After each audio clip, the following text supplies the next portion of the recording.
היום אני הולכת לתת לכם כמה טיפים איך אני משלבת בין הסגנון של הבית לסגנון של הגינה והריהוט חוץ שאני בוחרת.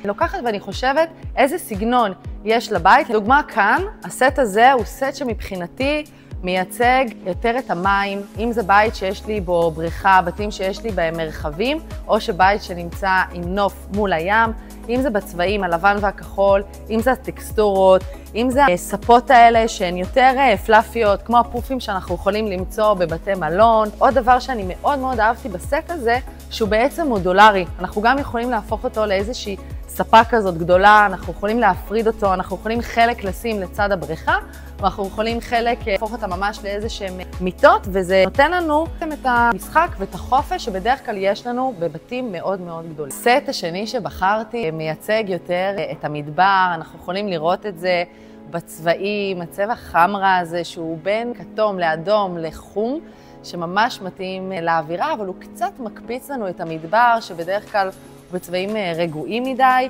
החומרים פה, שזה חבלים, שזה העץ, וגם בנוסף לכל הסט, לקורסאות ולספה, אז הוספתי אלמנטים שבעצם מתאימים לנו לרביצה מול הנוף, אם זו המיטה הזאת, שזה כיף פשוט לשבת, לראות שקיעות במדבר. יש פה כל מיני נגיעות שאנחנו משלימים בפינת חוץ, זה כאילו דברים קטנים, אבל הם אלה שמשלימים את כל התמונה.